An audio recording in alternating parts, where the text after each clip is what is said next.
और उसमें भी जब प्रीतम के मुख के अंदर पान का बीड़ा रखा हुआ है,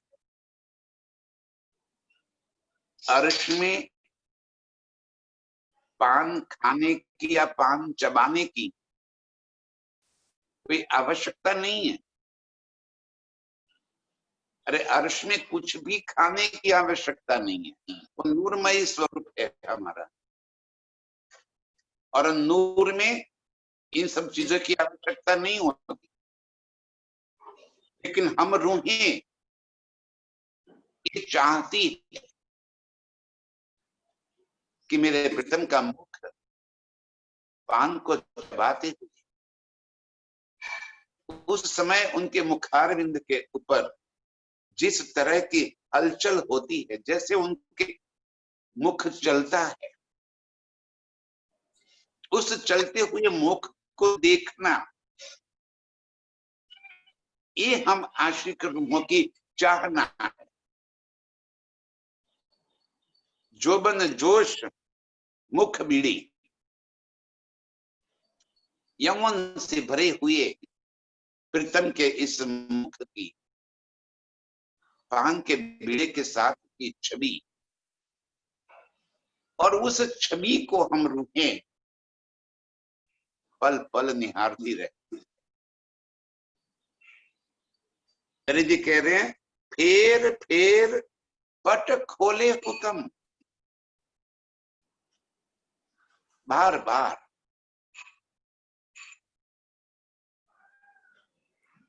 इस श्रृंगार ग्रंथ के अंदर बार बार मेरे प्रीतम के स्वरूप का, श्रृंगार का, भूखनों का, उनके एक एक अंग का वर्णन करते हुए हम रूहों को अर्श का सुख दे रहे। आशिक रूहों का यही तो काम, यही तो खुराक, फेर फेर स्वरूप निरखी, इस स्वरूप को बार बार निरखते रहना और इश्क का रसपान करना, ये हम रूहों का खुराक है। धनी जी कह रहे हैं, फिर फिर पट खोले हुक्म, धनी का हुक्म बार बार, पट माने रहस्य, यही रहस्य खोलते रहते हैं, यही पर्दा उठाते रहते हैं कि मेरे प्रीतम का स्वरूप कैसा। अर्श के इस स्वरूप, यहाँ के 5 तत्व 3 गुण से बने हुए इन स्वरूप तुलना में नहीं हो सकता। वो नूरमयी स्वरूप, हाँ शक्ल सूरत हम इंसानी सूरत, लेकिन इंसानी स्वरूप में जो खून, मांस, रोटी, हड्डियां यहाँ जो भरी पड़ी है, वो वहां पे आवश्यक नहीं। नूर से भरा मेरे प्रीतम का स्वरूप यहाँ के शब्दों में लाना असंभव है। फिर भी धनी जी कह रहे कि मेरी रूहों को ये बात दिल में बस जाए, इसलिए बार बार मैं ये पट खोल दूं, बार बार ये रहस्य को मैं यहाँ पे उजागर कर रहा हूं। प्रीतम का हुक्म हमें प्रीतम से, इसलिए इन बातों की बात याद दिलाते हुए हमारी नजरों को अर्श की ओर मोड़ रहे। फेर फेर पट खोले हुक्म, क्यों? निस्बत जान खसम, हम प्रीतम के अंग का नूर है, ये हमारी निस्बत है। हम उनकी अंगना है, ये हमारी निस्बत है। हम और प्रीतम अलग नहीं है, उनकी ही अंग का नूर। अरे पूरा अर्श, बार बार यही बात धनी जी हमें इस श्रृंगार ग्रंथ के अंदर बता रहे। पूरा अर्श मेरे प्रीतम के हक का अंग का नूर है। ये हिफाजत है कि प्रीतम के अंग का नूर परमधाम के 25 पक्षों में अलग अलग स्वरूप धारण करके लीला कर रहा है, और हम रूहे भी प्रीतम के अंग का नूर ही है। यही हमारी निस्बत है।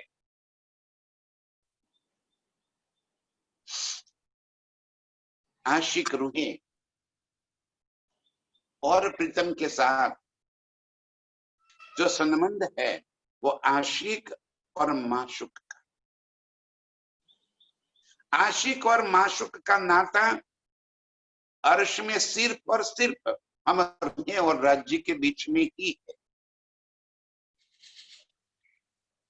बाकी सारा नजारा हम रूहों को लाड और लज्जत देने के वास्ते है।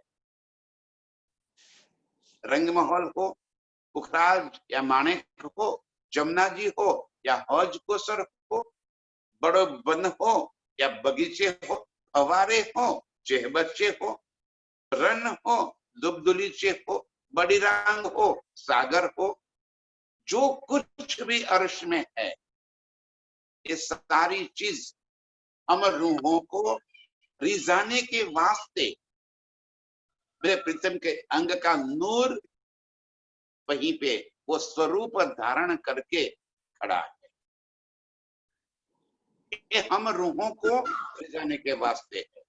निस्बत हम रूहों के साथ, हम निस्बती रूहे हैं, हम उनके दिल का स्वरूप है, हम उनके अंग का नूर है।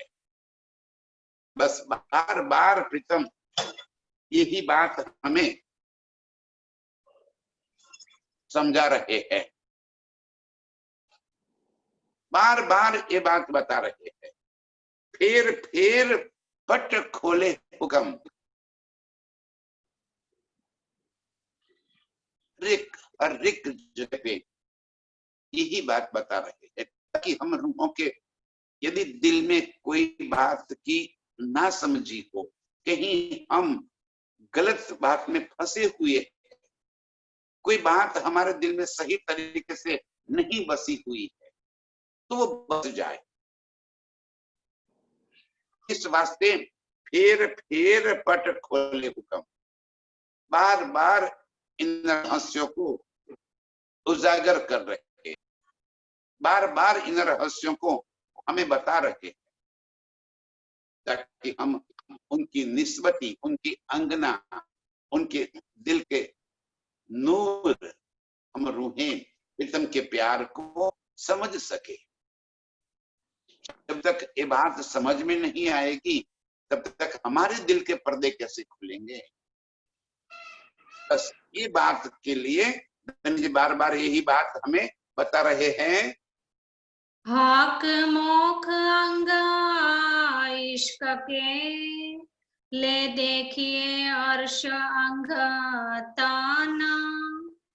और इसी के वजह से हक मुख अंग इष्ट, मेरे प्रीतम के मुख के जितने भी अंग है वो सारे इष्ट है।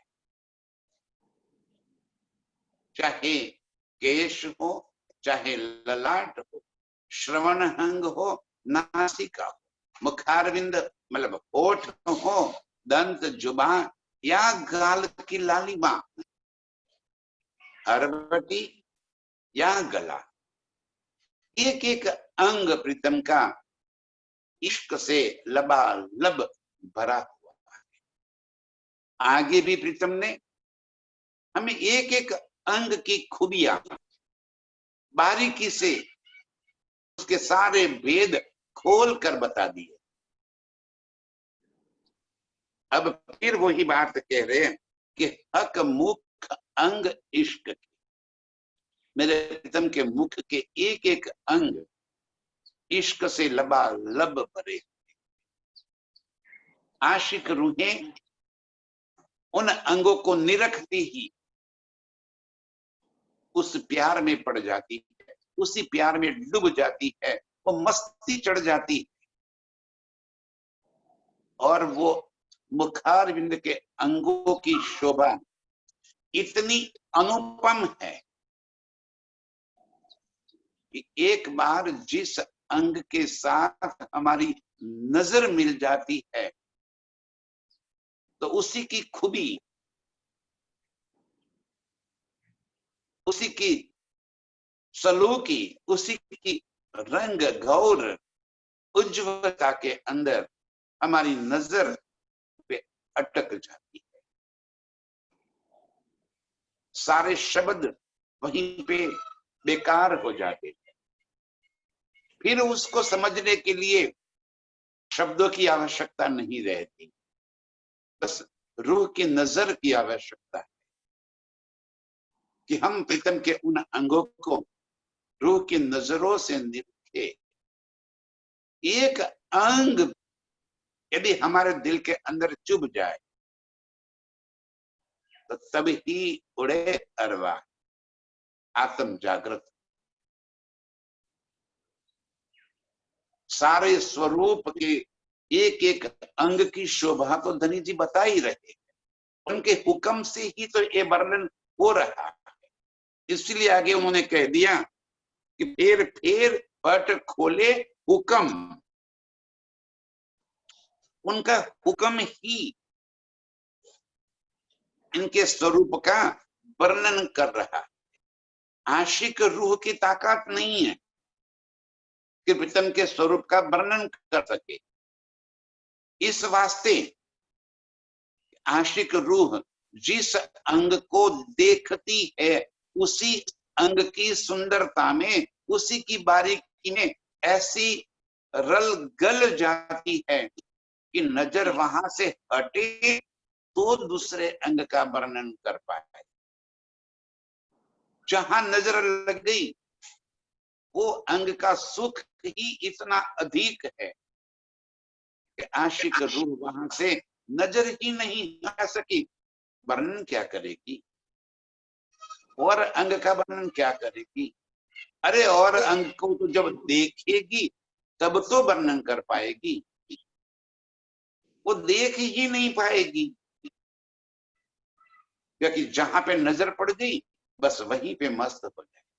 इसलिए धनी का हुक्म हम रूहों को प्रीतम के पूर्ण स्वरूप की पहचान, बार बार फेर फेर पट खोले। इसलिए बारंबार अर्श के हमारे स्वरूप को, प्रीतम के स्वरूप को ये वर्णन करते हुए बता रहे हैं। लेकिन कहते हैं देखिए अंग अर्श अंग, हमें देखना ही है तो अर्श के अंग से देखना है, अर्श की नजरों से देखना है, रूह की नजरों से देखना। यदि हम इन संसार की नजरों से प्रीतम के स्वरूप को नजर देखने में लगे, नैनों में भरने लगेंगे, ये चर्म चक्षु से यदि हम प्रीतम को देखना चाहते हैं, यहाँ की बुद्धि से हम प्रीतम के स्वरूप को दिल में बसाना चाहते हैं, तो वो तो यहाँ का ही नजर में आए। यहाँ की बुद्धि ये निराकार से पार थोड़ी जा पाएगी। यहाँ की बुद्धि ये 5 तत्व 3 गुण के स्वरूप से बाहर कैसे जा? यहाँ के स्वरूप का तुलनात्मक वर्णन किया है, मसाला यहाँ का लिया, यहाँ का मसाला लेके अर्श के स्वरूप का वर्णन किया है। और इस वास्ते यदि यहाँ की नजरों से देखेंगे तो मसाला ही नजर आएगा, और अर्श के तन से देखेंगे, रूह की नजरों से जब देखेंगे तो वास्तविक स्वरूप प्रीतम का हमारी नजरों में आए, और तब उनके एक एक अंग से टपकता हुआ इश्क हमारे अंग अंग को भिगो देगा। हम अंग अंग से इश्क का रसपान करते रहेंगे और उसी इश्क की मस्ती में मस्त होते जाएंगे। हाक बरनान जिमी सुपने, हुक्मे कह्या नेक सोए। हक स्वरूप जिमी सुपने, इस संसार के अंदर जब प्रीतम के स्वरूप का वर्णन करना है तो धनी के हुक्म के सिवा वो कोई नहीं कर सकता। और इसीलिए इस वाणी के अंदर धनी के हुक्म ने नेक मतलब कि जैसा है वैसा ही वर्णन करके दिखाया है। अंग अंग की मिहीन रेखाएं, उस अंग की शोभा, उसकी उज्ज्वलता, उसका गौर रंग, उसकी कोमलता, नरमाई, सुगंधिता, उसका तेज, अर्श की नजरों से हुक्म ने यहाँ पे वर्णन करके दिखा दिया। अब हुक्म भी मसाला यहाँ का लेकर अर्श के स्वरूप का वर्णन कर, और हमें अर्श की नजरों से ये बात देखनी है कि मेरे प्रीतम का स्वरूप कितना सुंदर सुहाता है। हाक इश्क एका तरंग से, रूह निकस न सके कोए। अब मेरे प्रीतम के स्वरूप का अंग अंग से निकलता हुआ इश्क, धनी जी कह रहे कि वो इश्क की एक तरंग भी हमारे दिल को छू जाए तो हम पूरी जीवन काल दरमियान जब तक हमारे सांस चल रहे हैं हम उस इश्क की एक किरण से बाहर नहीं निकल सकते। पूर्ण स्वरूप की बात तो दूर की बात है,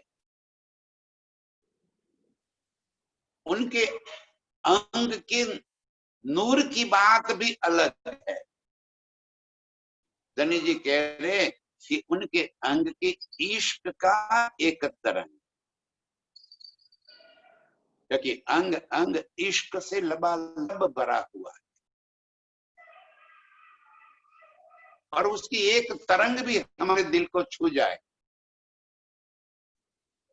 तो हम उसी की मस्ती में ऐसे डूब जाएंगे कि उम्र भर उसमें से बाहर नहीं निकल सकते। ऐसी मस्ती देने वाला मेरा प्रीतम का स्वरूप, वो किशोर स्वरूप और ऐसा स्वरूप कि जहां से इश्क के सिवा और कोई बात है ही नहीं। इश्क से भरा ही स्वरूप, और हम रूहें भी इश्क का ही तो स्वरूप है, इसलिए तो निस्बती है हम। ये हम निस्बती रूहों के सिवा और कोई नहीं जान सकता। जिनके मूल स्वरूप अर्श में है वो ही निस्बती रूहें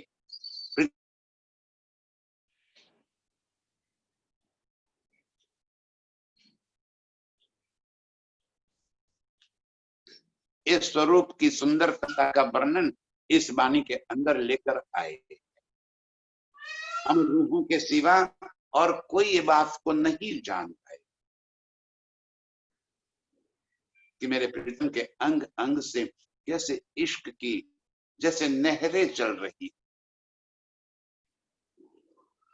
और प्रीतम एक एक अंग का इश्क हम रूहों को ऐसे पिला रहे हैं कि हम उसके नशे से बाहर ही न निकल सके। एक के बाद एक सरस जाम पे जाम भर भर के पिला रहे हैं। इश्क के नशे से बड़ा नशा कोई हो ही नहीं सकता, और हम आशिक रूहे उसी इश्क के नशे में प्रीतम के स्वरूप को निहार रही है। सुंदर मोखा मासुक का, और अंग सबे सुंदर। मेरे प्रीतम का मुख अति सुंदर। प्रीतम को मातृ इसीलिए कह दिया कि हम रूहें अपनी आशिकी बता रहे। आशिकी क्या है कि पल पल माशुक को निहारना, ये आशिकी है। माशुक को रिजाना, ये आशिकी है। माशुक के एक एक बोल के ऊपर अपने आप को खत्म कर देना, ये आशिकी है। और हम रूहें ऐसे आशिक है कि प्रीतम के स्वरूप को निहारे बिना एक पल भी नहीं रह सकते। अर्श में हमारी नजरें सदा प्रीतम के अंगों के ऊपर ही लगी रहती है, क्योंकि यही तो हमारा खुराक, यही तो काम है हमारा। आशिक को निहारना यही खुराक। और इसलिए हम आशिक रूहे अपने माशूक प्रियतम के मुख को, उसकी सुंदरता को, उस सुंदरता को निहारते निहारते उसी के अंदर डूब जा। और प्रीतम के तो एक एक अंग सुंदर, एक एक अंग की सुंदरता जाहिरी और बातूनी। जाहिरी सुंदरता जो हम बाह्य दिखाई दे रहे, बातूनी सुंदरता उन अंगों के गुण, और उन गुण की वजह से तो हम प्रीतम के दिल के साथ जुड़े। हमारे दिल की सारी बातें प्रीतम के दिल तक पहुंचाने का काम, यही तो प्रीतम के बातूनी गुण है। और इसलिए मेरे प्रीतम का स्वरूप मुझे और अधिक सुंदर नजर आ रहा है। आशिक की नजरों से हम देख रहे हैं, और इसीलिए माशुक के मुख में हमें सुंदरता ही सुंदरता नजर आती है। तो क्यों छूटे आशिक से जब चुभे हड़े अंदर। ऐसी सुंदरता आशिक के दिल से कैसे छूट सकती है, जब वो सुंदरता आशिक के दिल के अंदर चुभ चुकी है। हम आशिक रूहों के दिल के अंदर वो सुंदरता बस चुकी है, हमारी सांसों में घुल गई है, हमारे कानों में प्रीतम के मधुर स्वर ऐसे बसे है कि और कोई स्वर सुनने की अभी ताकत ही नहीं बची। हमारे नैनों में, नेत्र में प्रीतम का स्वरूप ऐसे बसा है, और कुछ देखने की अब चाहना ही नहीं बची। बस इसी सुंदरता को आंखों में भरते हुए बस ये पलक एक बार जो बंद कर दी, आशिक रूह चाहती है कि ये पलक कभी भी न खुले, ये नेत्र अब कभी न खुले। डर है कि प्रीतम की छवि ओझल न हो जाए, हमारी नजर कहीं और न पड़ जाए। आशिक के अंग अंग को बस इसी जैसे लालसा युक्त नजरों से हम देखते हैं कि कैसे इन नजरों से हम अपनी नजर मिलाते हुए उसी के अंदर बस जाए, उस अंग के अंदर हम बस जाए।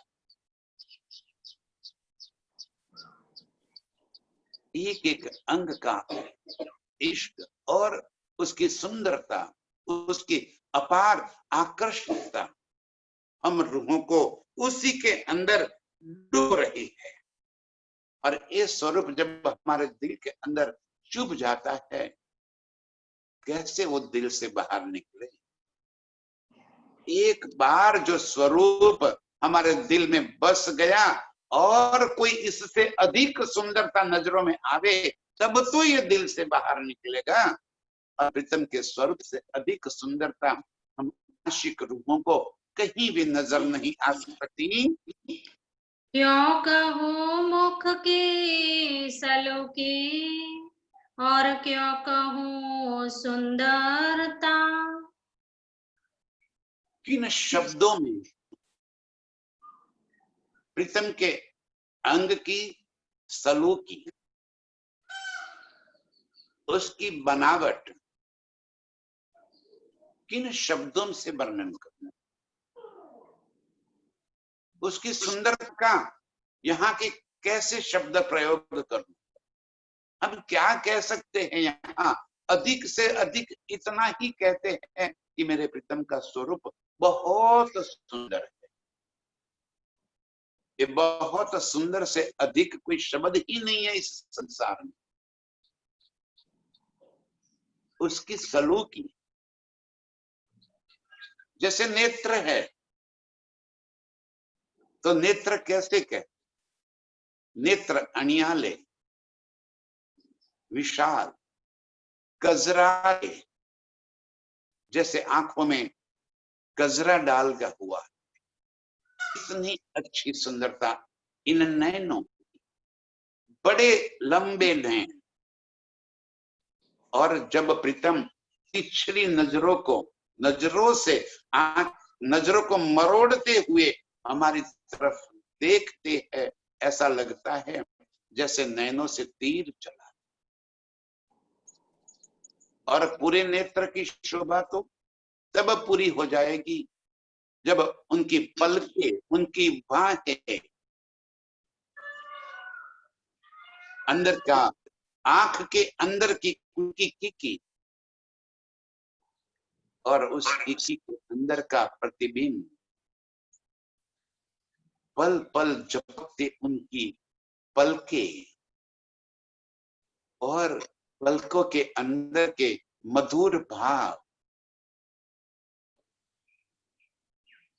ये सारे इतनी सुंदरता से भरे ये नेत्र और इतनी सुंदरता से उसकी सलूक। एक बार ये नेत्र को अपने नैनों में भर लीजिए। एक एक अंग की खूबी। स्त्री धनी जी कह रहे कि क्या कहूं सलूकी और क्या कहूं सुंदरता। कैसे नेत्र शोभित हो रहे। इतना ही नहीं, कैसे नासिका, पूर्ण मुख की शोभा नासिका से तो शोभती है। और नासिका तीखे नकश, क्या खूबी, क्या सुंदरता है। और नासिका से थोड़ा सा नीचे प्रीतम के होंठों की तरफ नजर तो करो, सुंदर सा क्या लालिमा युक्त। और इसीलिए पान का बीड़ा खाते हुए बता रहे हैं, पान का बीड़ा खाने की आवश्यकता नहीं। होठ की लालिमा,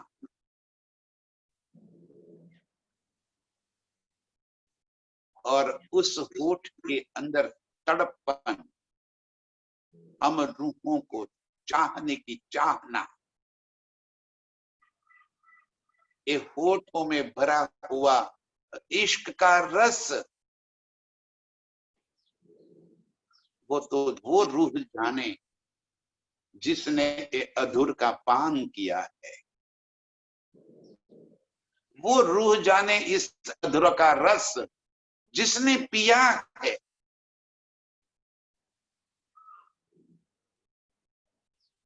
ये कोई वर्णन करने की बात थोड़ी है। उस रस की मधुरता, उन्माद छा जाता है अंग अंग के अंदर। जब अधूर का रस पान करते हुए हम इश्क को प्रीतम के दिल से, हमारे दिल के अंदर भर लेते हैं, ये शब्द पुकारते ही हमारे रोंगटे खड़े हो जाते। ये सुख वर्णन करने का सुख थोड़ी है।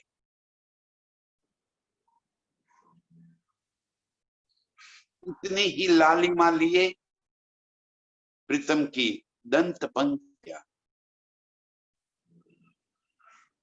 और इससे भी अधिक लालिमा लिए प्रीतम की जीभ, उस रसना, वो जीभ, और उसी जीभ के अनंत गुण। जब मीठी मीठी बातें करते हैं प्रीतम, जब ऐसा लग रहा है कि बस वो बोलते रहे, मैं सुनती रहूं, न उनका बोलना कभी खत्म हो जाए, न मेरा कभी सुनना खत्म हो जाए। एक एक शब्द से जो इश्क का रसपान करा रहे प्रीतम, बस यही बात धनी जी कह रहे हैं। क्यों कहूं मुख की सलोकी, और क्यों कहूं सुंदरता। ये कोई वर्णन कैसे करूं मैं, ये वर्णन करने के लिए है ही नहीं, बस वो तो दिल में बसाने के लिए। आशिक रूह को अपने माशूक से अधिक सुंदर और कोई चीज लग ही नहीं सकती। आशिक रूह को अपने माशूक के अंग अंग से इश्क ही टपकता नजर आता है। आशिक रूह प्रीतम के अंग अंग से वो इश्क का पान करती रहती है। वो सलोकी, उसकी बनावट, उसकी सुंदरता, उसकी शोभा हम रूहों के नेत्रों में, हम रूहों के दिल में ऐसे बसी हुई है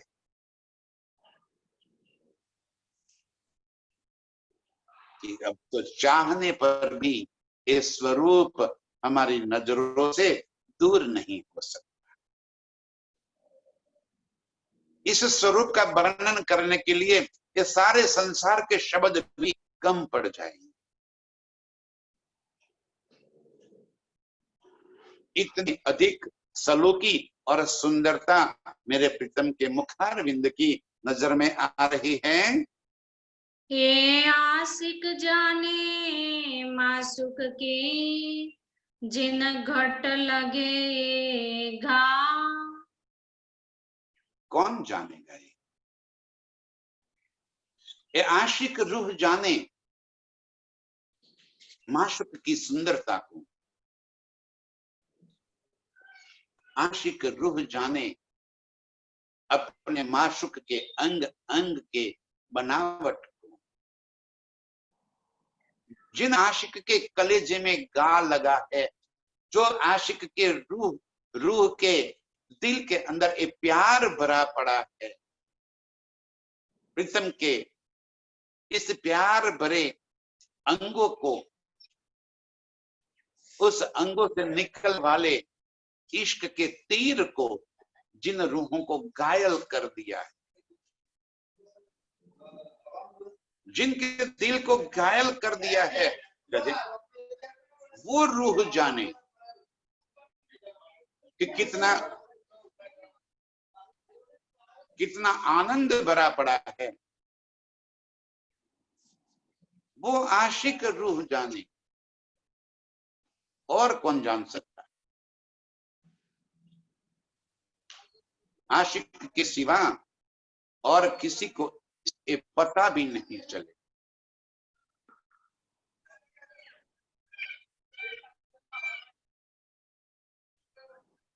हम रूहें बस उसी सुंदरता में डूबी रहती हैं। मोक चौक सलोकी क्यों कहूं, कछु जाने रूह के नैना। इस मुख की सुंदरता को मैं क्या कहूं, इस मुख की सुंदरता को किन शब्दों में मैं बयान करूं?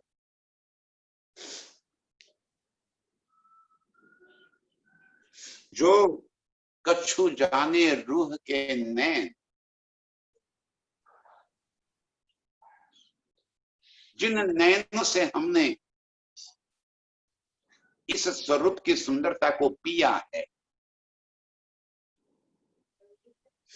जिस नैनों से हमने इस सुंदरता को अपने दिल में बसाया है,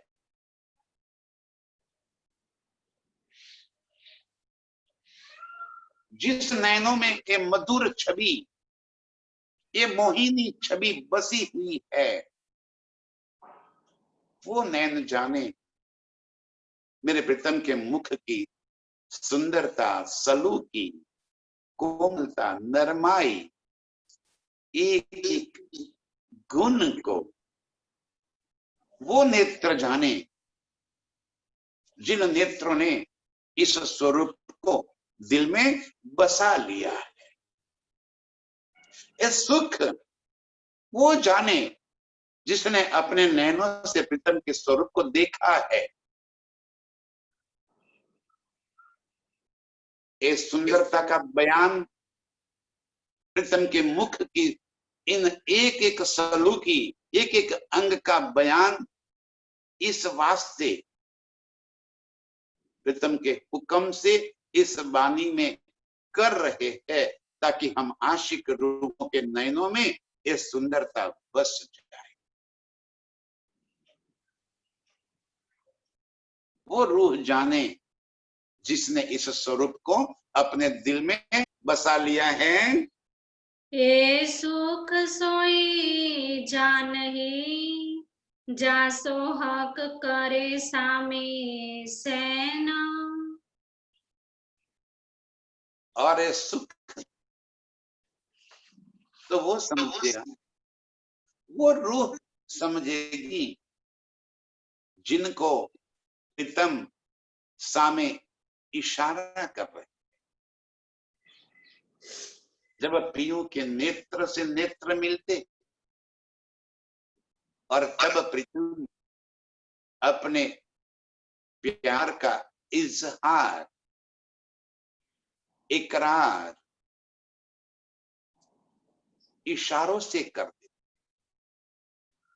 शब्द बोलने की आवश्यकता ही नहीं। जब हम आशिक रूहें प्रीतम के नैनों से नैन मिलाती, तब प्रीतम अपने पल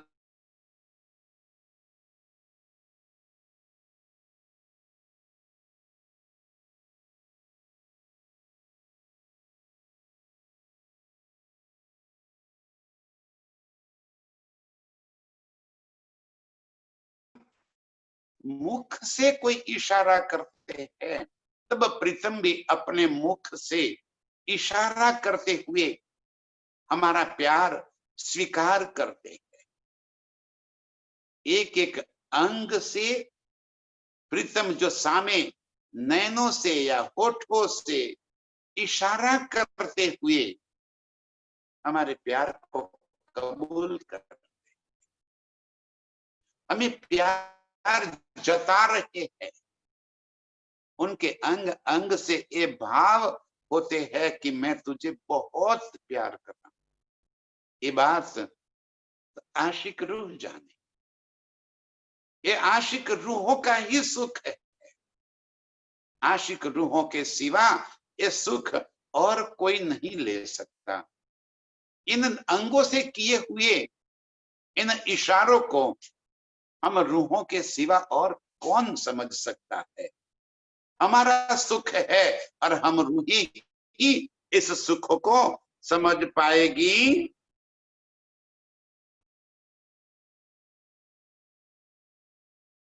ऐसी प्रीतम के अंग अंग के इशारों को समझने वाली,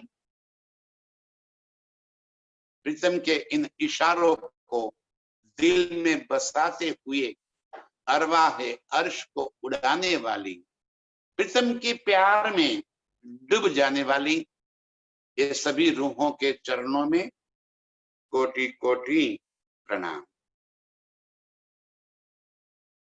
सुंदर साथ जी, बिजली चली गई है और नेट का भी प्रॉब्लम शुरू होने लगा है।